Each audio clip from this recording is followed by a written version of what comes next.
What's up YouTube? This is Chris with Peregrine Outdoors. We're going to be doing a little bit of a different video today. Not an unboxing or a gear review or anything like that. One thing, this is going to be a little bit, I guess, geographically centric to California. But I've stated in some previous videos, I think that I am located in Northern California. So one of the things that I think everybody knows is that California is known for in the outdoor / shooting firearms community is that we have a lot of get a lot of negative press for our gun laws, for our excessive regulation, to put it lightly. Some might even say draconian gun laws that we have out here. And so what I'm doing today is actually going to talk about something that's a law that went into effect or was passed, two separate laws that went into effect or were passed in 2016, so almost 3 years ago now. And we're going to talk about what those are actually starting to have an effect, or what their future effects are going to be, because they're a little bit confusing.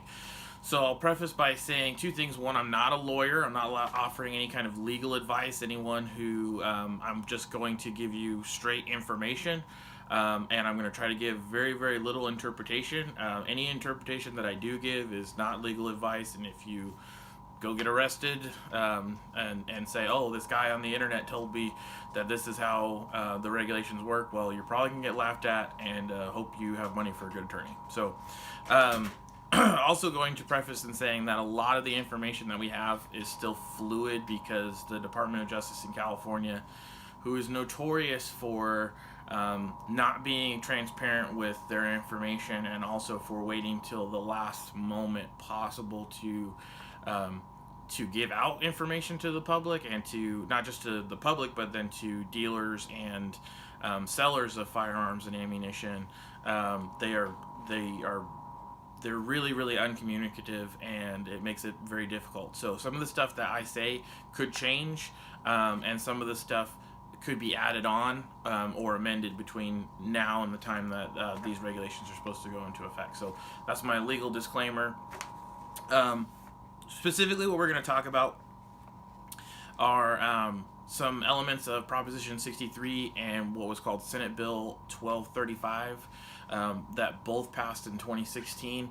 And what if those don't sound familiar to you, it would be the new ammo regulations for California, something that people in the shooting community, in the hunting community, firearms enthusiasts, and so on and so forth, probably don't know as much as they should about.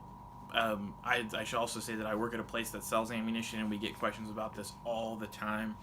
So that's another reason that I'm making this video, is to hopefully kind of settle some of the what do we knows and what do we don't know kind of a thing. So essentially, to cover the historical events up until now, back in 2016, there was a Senate bill from the state Senate that passed and was signed by then Governor Brown, who that essentially, it had some certain ammunition requirements in it, some new regulations in regards to sale, transfer of ownership, stuff like that. And then there was also Proposition 63, which was now Governor Newsom's brainchild, that had its own set of ammunition regulations. So what happens a lot, because both of those passed in 2006, and they both have an effective date of either the first of last year, being Jan 1, 2018, or July 1st, 2019, upcoming this year, people get confused about what is happening and what's not happening. So kind of an interesting thing if you're at all interested in how state politics can sometimes work or not work, depending on your perspective. SB 1235 actually pre-amended the Proposition 63. So propositions in the state of California actually cannot normally be amended by Senate bills or Assembly bills by any movement of traditional legislation, unless the proposition specifically states that they can be. And because there was definitely some political wrangling going on Proposition 63 had that proviso written into it, saying that it could be amended by the legislature. The weird part is that the SB 1235 was passed before Proposition 63 was even voted on. So, but in its text, it has an amendment to Proposition 63 saying essentially that if Proposition 63 passes, then we're going to pre-amend it, saying that certain things are not going to take effect of that proposition. So, and a couple of those things were essentially the proposed separate purchaser's license for ammunition buyers. There's not going to be a purchaser's license that one will be required to have in order to buy ammo in California. And the other thing was the proposed ammo rationing card, so that essentially you were only allowed to buy ammunition in certain quantities, so you weren't allowed to buy so much ammo in a given period of time. So the neither of those are happening. So if you hear people out there talking about that, that's misinformation. That is not going to happen. So anyways, getting back to what is happening, there's what they're calling a multi-phased approach to the implementation of the what is kind of the culmination or collaboration of these two different pieces of legislation. So the first took place the first of last year, so Jan 1 of 2018, and that was terminating the legal, I guess, to your door sale of online purchased ammunition or mail order ammunition. So for those who aren't from California or who don't know, it's not legal to, with some exceptions, it's not generally legal for a private individual to purchase ammunition online or via mail order and via catalog of some kind, and then have that ammunition shipped directly to their residence. What you have to do now is purchase it online and then have it shipped through a licensed ammunition vendor or an FFL, who are also considered automatically by the state FFL or ammunition vendors. So anyways, clear as mud, I'm sure. But anyway, so that was the first step, and then there are some exceptions to that. People who have curio and relic FFLs with an active certificate of eligibility. So certificate of eligibility, which we're going to talk more in depth about as we go through these regulations, because it does have something to do with the new regs, essentially is a certificate showing that you meet the minimum requirements to legally possess firearms and ammunition.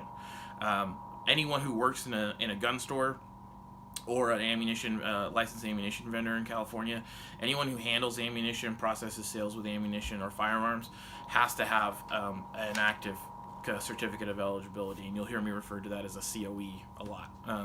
So anyways, that is one exception to how the law has been, having both your COE and a CNR, a curio and relic FFL, being a firearms dealer yourself, having an 01 FFL, or being a manufacturer. Certain shooting ranges have gotten exceptions, and then law enforcement officers have generally been accepted from that law. But that being said, a lot of out-of-state and online retailers have chosen not to honor those exemptions because they don't want to be put on the hook if those regulations change, and they don't want to be on the hook for collecting documentation from Californians. They just are kind of cutting us off, and not really for a bad reason, to be honest. And obviously that's their business, and they can run it how they want. So anyways, the big question I think that most people are interested in is what is going to happen as of July 1st. So I'm going to read a little bit directly from I believe it's the text of SB 1235, and then we'll talk about it a little bit. So it says, commencing July 1st, 2019, the department shall electronically approve the purchase or transfer of ammunition through a vendor as defined by section 16151, except as otherwise specified, which we'll talk about in a little bit. This approval shall occur at the time of purchase or transfer prior to the purchaser or transferee taking possession of the ammunition, pursuant to the authorized specifications of paragraph parens 1 subdivision parens 3 of section 3352.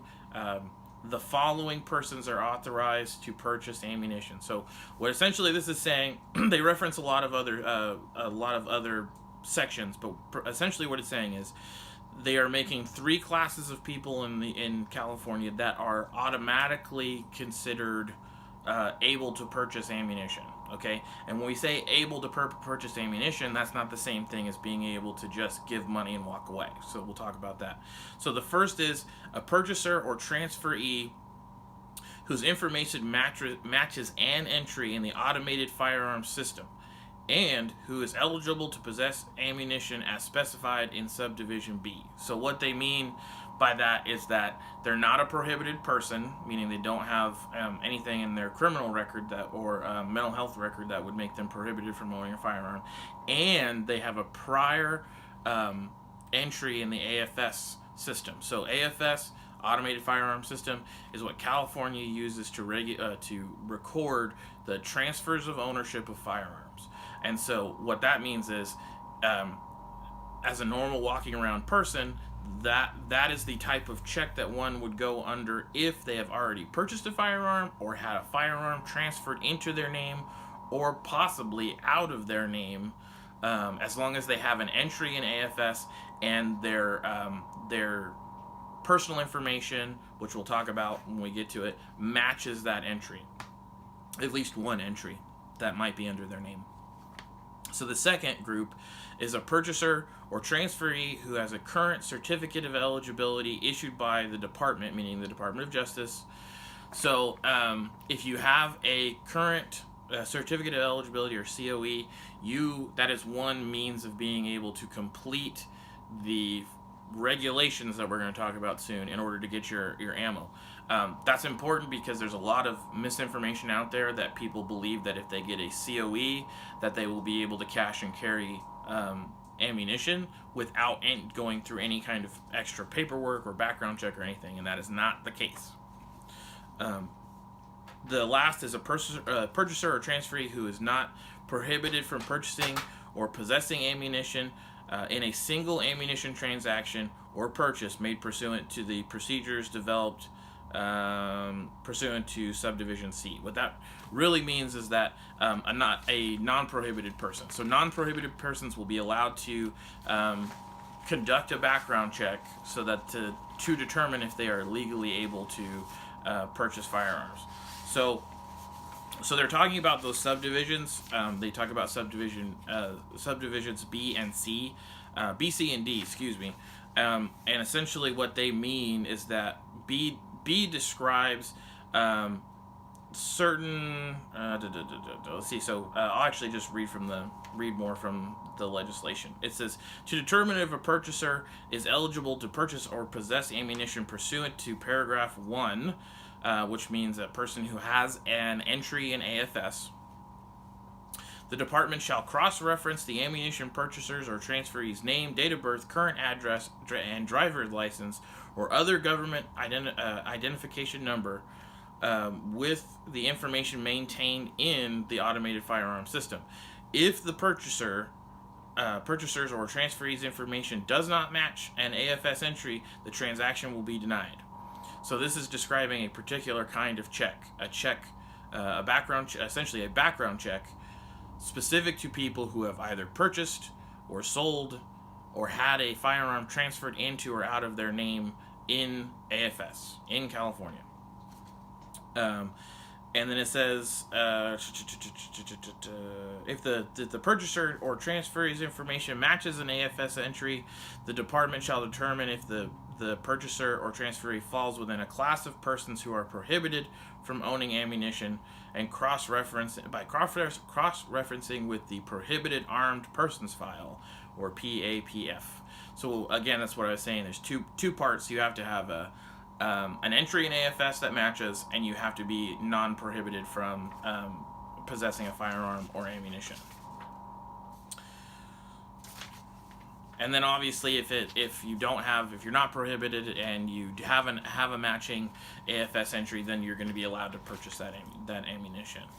So they go on to subsection C. It says, department shall develop a procedure in which a person who is not prohibited from purchasing or possessing ammunition may be approved for a single ammunition transaction or purchase. So what they're talking about here is that someone who doesn't have either a COE, a certificate of eligibility, or an entry in AFS. So someone who's never bought a gun in California, or never had a firearm transferred into or out of their name in California. Maybe someone visiting from out of state who's hunting or something like that. Although I don't know why you would want to come to California to out of state hunt, but that's a whole nother video. Anyways, so they're going to develop, essentially they're saying they're going to develop a check specifically for those individuals. And we'll get more specific on that in a moment.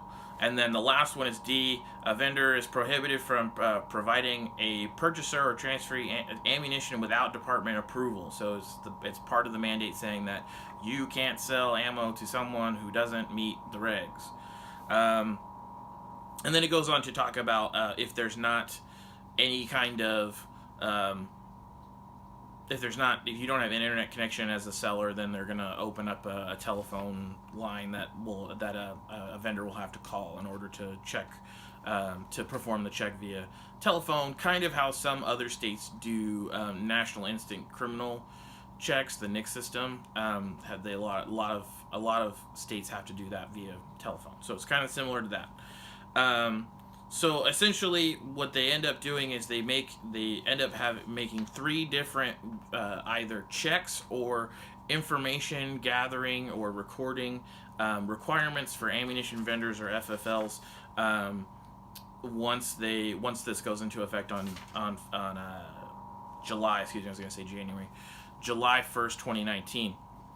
So the first is called a standard ammunition eligibility check, and this is directly from a release that the DOJ sent out on the 14th of December, 2018. I'm gonna try to put links in the description to the direct text so that you guys can go read it if you so choose.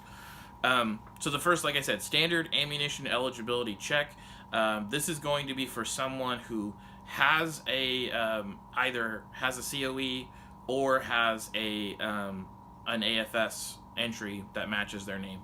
It says, and also all of these different checks are going to require a fee, and then they all say that they won't exceed $1. So all of these are going to be $1. So if you go in and you buy a $15 box of ammo, it's going to really a $16 box of ammo because you're going to have to pay the background check fee. And that fee doesn't change depending on whether or not you're buying one box of ammo. If you're buying 15 cases of ammo, it's all $1. Again, because there's no limitation on how much ammo you're going to be able to purchase in one transaction. So that's something that's not changing, which is out there in the world that people are talking about kind of as misinformation.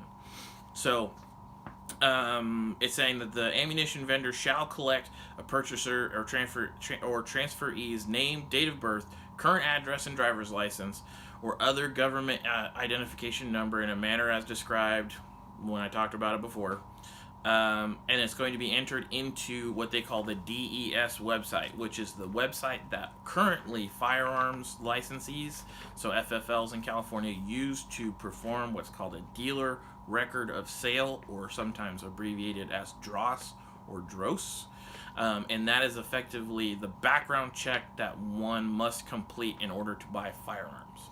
So what they're saying is they're going to use the same system in order to the same system that FFLs currently use for doing background checks for firearms, for ammunition vendors, and for FFLs to do background checks for ammunition. So again, same system, slightly abbreviated because it's not going to require as much information as they do when you buy a firearm.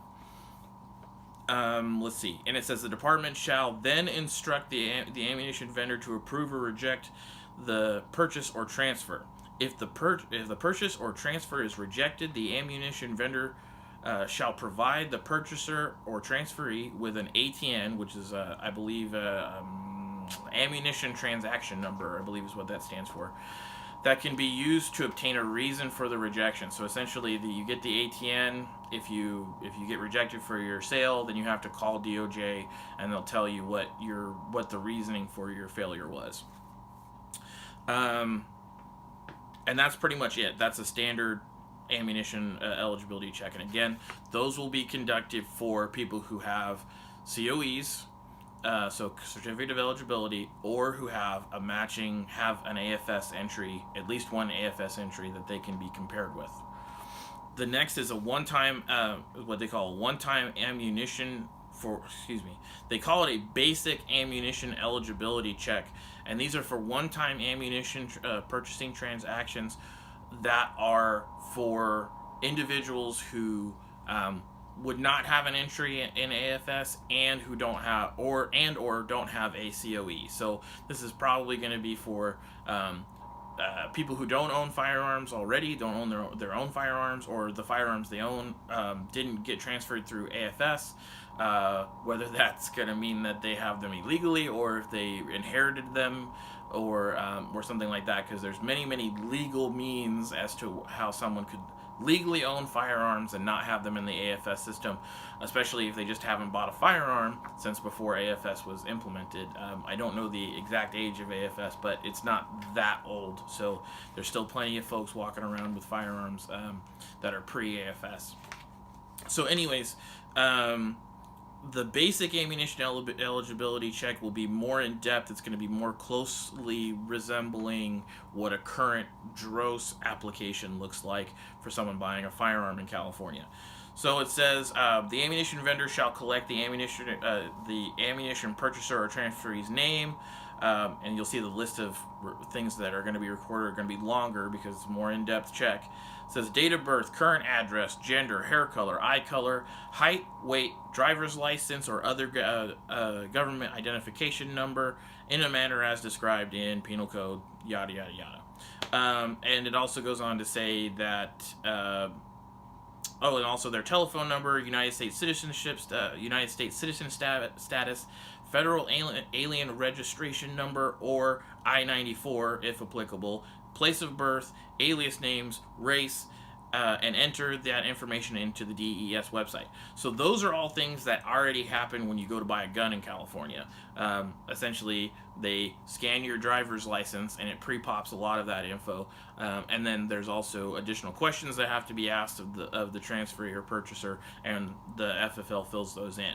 So that's going to be very much like what is already in place for buying a gun. That's going to apply to folks who don't have entries in AFS, don't have COEs. And essentially what happens is these checks, it appears, will not be instant. They're also going to cost more money. But there's a larger length of time that the approval is good for. So this type of check will cost $19 instead of the $1 background check for someone who does have one of either a COE or an AFS entry that matches themselves. So it will be more expensive, and it will be require more information. But the approval, when it happens, which does not appear to be instant, because it says the ammunition vendor will provide the purchaser or transferee with an ATN to monitor the status of the basic ammunition eligibility check through the department's CFARS website.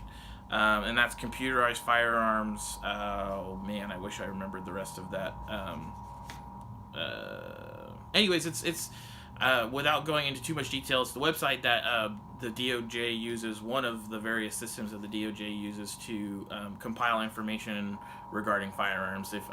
If you're a California resident and you registered a bullet button assault weapon, what would that have been last year, before Jan 1, 2018, then you used a CFARS account. You had went in and made a CFARS account and uploaded pictures of your gun and all that sort of stuff like that. If you're not a Californian, just understand that it's more BS that Californians have to deal with in order to stay legal with our regulations. So anyways, so essentially what's going to happen is you're going to get a ammunition transaction number. You'll have to create a CFARS account. to monitor the status of your eligibility check. If you're approved for your eligibility check, you'll be approved for one ammunition purchase in the next 30 days from when your approval is issued. So if you go in and you do all of your background check information, you do your what are they calling, the basic ammunition eligibility check, and it takes 7 days to get that information back. You will then have an additional 30 days from that day that you got your approval to go purchase ammunition one time. And then conversely, if you're denied, you get they'll give you notice as to why you were denied. Just want to make sure that that's complete. This part will probably be edited. They also go into what happens when you're going to purchase a firearm and ammunition together. Essentially, if you're going to purchase a firearm and you also want to purchase ammunition for it, then they'll allow you to do both checks at the same time, instead of, and I believe you don't have to pay the extra fee, so you just pay your regular gross fee, and the difference is that you have to buy the ammo the day you start your paperwork versus the day you pick up your gun. So what's really common is that you go and you purchase a firearm in California, you do your federal paperwork and your state background check paperwork, and then you have a 10-day waiting period until you can pick up your firearm. And usually what people do is they buy the gun on one day, and then on the day they pick the gun up, they buy ammunition for the gun. And that, you'll still be able to do that if you want, but to save yourself some time, paperwork, and money, you can do it all at the same time on the date that you do all of your federal background check, federal paperwork and your state background check paperwork. So talking about those who are going to be the third class of people, I know I said there was 3 classes of people, and then we said there's people who have AFS or COE certificates, or they have a matching input or entry in AFS, and then you have people who don't, and so that's 2. The third are people who are exempt from the actual background check portion of the regulations, and those essentially are going to be FFL holders and law enforcement officers. So, and even with those law enforcement officers, what's kind of interesting is that they actually say that they will have to have a department letter from their officer in charge. So if it's a police agency, it's going to be the chief of police, or probably a department head, lieutenant, something along those lines. And then also like for sheriff, a sheriff, or a sergeant, or something along those lines. Very similar to how it is now for peace officers to get an exemption to the 10-day waiting period here in California. They will require that department letter to not have to go through the background check paperwork. So I don't know necessarily if this makes some of the regulations any more clear, because the systems in California are so complicated that I would say that the general firearms owner and gun enthusiast, it's very difficult for people to stay in compliance with the law, simply because there's so many hoops and different convoluted systems in which the government operates. So if this video serves no other reason, then I would like to raise awareness to the fact that California and gun owners and outdoor enthusiasts who use firearms in California are dealing with some very, very severe regulations and a almost untenable, clearly unconstitutional system of laws. Then that's fine by me. I would also like it to serve for Californians who are outdoor enthusiasts, shooters, hunters, and so on. Anyone who's interested in the use of firearms and therefore ammunition in California, to understand that these things are on the horizon and how they can best stay in compliance with those laws. So thanks again for dealing with this probably relatively lengthy video, and for listening to all the things that I've had to say. I am going to talk about one more exemption before I close out the video. If you are a home loader, a hand loader, if you reload ammunition, as of right now, I mean, obviously something could change in the next year with the new legislative session, but as of right now, reloading components are not subject to any of the background check requirements that production ammunition is going to be subject to. So so things like components like powder, projectiles, primers, casings, all that sort of stuff are all unregulated under this new set of regulations. There's already other regulations out there for those, but anyways, if you have any questions, comments, please leave them below. If you found this video at all interesting or informative, please like, share, subscribe to the channel. I'm probably not gonna, unless it's asked for, I'm not gonna do regular legal updates for California and stuff like that. Most likely because they do take up a lot of time, and they're kind of a niche video that the layman can't always just walk up to, and I really want this channel to be approachable for everybody. But if it is something that people want, then it will be something that I do more regularly. Again, like, share, subscribe, tell your friends, share this video on your social media, because there's probably actually, I shouldn't even say probably, there definitely are people out there who are California residents and who are, I would consider, knowledgeable outdoors people, shooters, and even law enforcement members who don't know that these regulations are going to be going into effect.